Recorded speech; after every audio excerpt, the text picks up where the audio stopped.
पुण्याहून मानसी सबनीस यांचा प्रश्न आहे. मी एक उच्च शिक्षित विवाहित तरुणी आहे आणि माझा ओढा करिअरकडे जास्त आहे. खूप पैसा कमवून मला स्वतःच्या पायावर उभं राहायचं आहे. परंतु करिअरमुळे मी मुलांकडे, घराकडे लक्ष देऊ शकत नाही आणि यासाठी मला सतत बोलणे खावे लागतात. मी यशस्वी जीवन जगण्याकरिता नेमके काय करायला हवे? करिअरकडे लक्ष द्यावं की कुटुंबाकडे? Family affairs, family matters handle करण्यासाठी आमच्याजवळ वेळ कुठे आहे? आम्ही आमच्या करिअरकडे बघावं की आमच्या कुटुंबाकडे? दोन गोष्टी तुम्हाला नीट समजून घ्याव्या लागतील.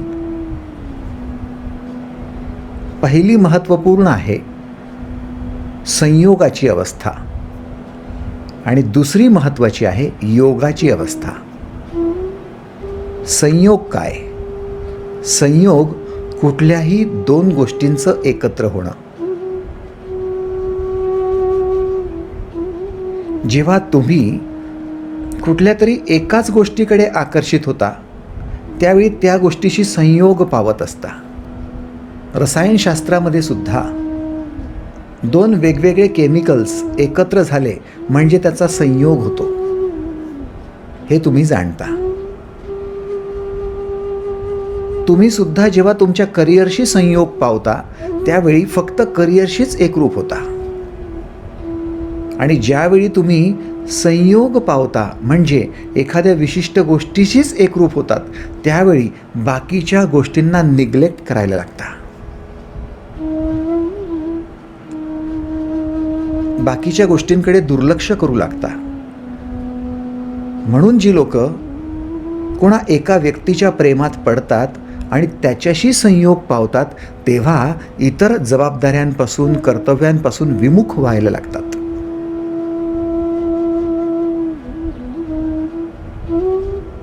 संयोगाच्या अवस्थेमुळे अशा घटना घडतात. पण तुमच्या जीवनात फक्त एका विशिष्ट त्या कार्याशीच तुम्हाला जुळणं शक्य आहे का? एका विशिष्ट व्यक्तीशीच जुळणं शक्य आहे का? नाही. या प्रेमाला एकांगी प्रेम म्हणू शकता. या अवस्थेला संयोगाची अवस्था म्हणू शकता.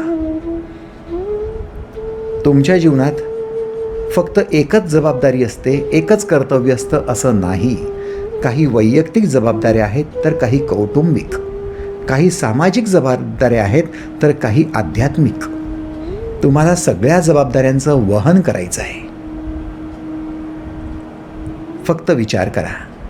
तुम्ही तुमच्या डोळ्यांकडेच आकर्षित व्हाल आणि डोळ्यांचीच काळजी घ्याल असं चालेल का? तुमच्या कानांची तुम्हालाच काळजी घ्यायची आहे. तुमच्या हृदयाची सुद्धा काळजी तुम्हालाच घ्यायची आहे, फुफ्फुसांची सुद्धा तुम्हाला घ्यायची आणि पचनसंस्थेची सुद्धा. कारण तुमचं शरीर संयुक्त शरीर आहे, सगळ्या इंद्रियांनी आणि अवयवांनी युक्त असं शरीर. मग तुमचं जीवनसुद्धा सगळ्या गोष्टींनी युक्त असं जीवन आहे. त्यात काही वैयक्तिक ॲक्टिव्हिटीज आहेत तर काही कौटुंबिक आहेत, काही सामाजिक आहेत तर काही आध्यात्मिक आहेत. तुम्हाला एकाच वेळी सगळ्यांकडे लक्ष द्यावं लागेल. ती तुमची कर्तव्य आहेत, त्या तुमच्या जबाबदाऱ्या आहेत.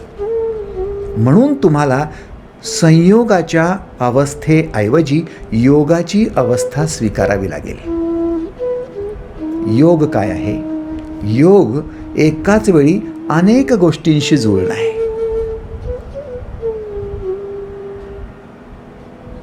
योग तुमच्या करिअर सोबतच तुमच्या कुटुंबियांसोबत सुद्धा जुळणं, याला म्हणायचं योग. विवाह योगाचा अर्थ काय? फक्त विवाह करून पतीशीच जुळायचं आहे का? नाही. पतीचे कुटुंबीय, सासरची जेवढी मंडळी आहे त्यांच्यासोबत सुद्धा जुळायचं आहे. त्याला म्हणतात विवाह योग. स्वाभाविकतः तुम्हाला कोणत्याही गोष्टीला निग्लेक्ट करता येत नाही. आणि आपण संयोगामुळेच अडचणीत येतो. करिअरकडे लक्ष द्यायला लागलात म्हणजे कुटुंबियांकडे दुर्लक्ष होणारच संयोगामुळे.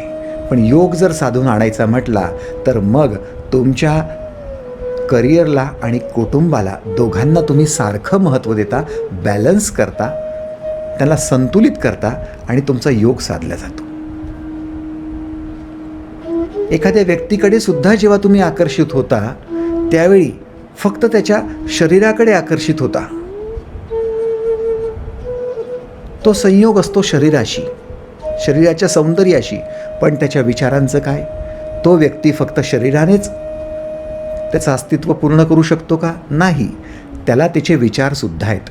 म्हणजे त्याचे विचार, त्याचं शरीर, त्याच्या भावना, त्याची मानसिकता हे सगळं त्याचा अस्तित्वाचा भाग आहे.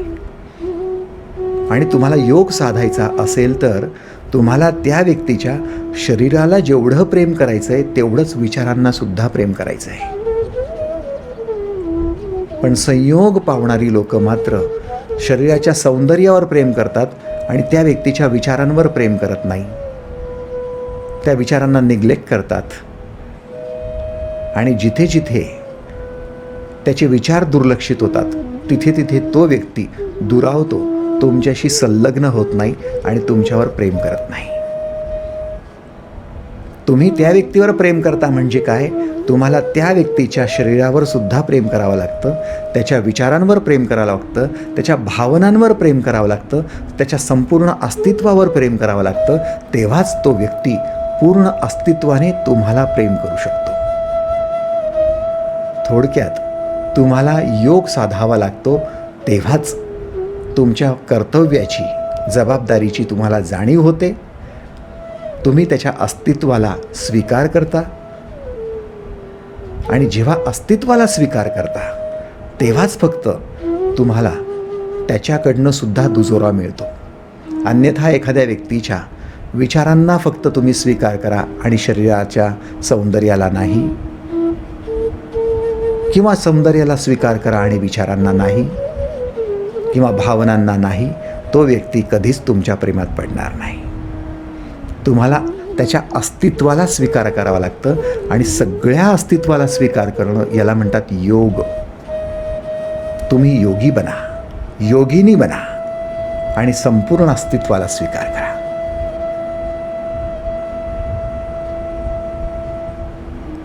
तुमच्या स्वतःच्या सुद्धा आणि इतरांच्या सुद्धा. तुम्ही स्वतःच्या फक्त करिअरचाच विचार करू नका, स्वतःच्या कुटुंबियांचा करा. फक्त कुटुंबियांचाच करू नका, समाजाचा सुद्धा करा. फक्त समाजाचाच करू नका, तुमच्या अध्यात्माचा सुद्धा करा. समस्त जीवनाला, जीवनाच्या पूर्णत्वाला स्वीकार करा आणि मुक्त व्हा. योगी बना. स्वतःच्या विचारांना, स्वतःच्या भावनांना, स्वतःच्या शरीराला आणि स्वतःच्या ऊर्जेला तेवढंच महत्त्व द्या, अगदी कमी जास्त नाही, आणि योग साधाल. मग तुम्हाला करिअर आणि कुटुंब यातला कुठलाही भेद राहणार नाही.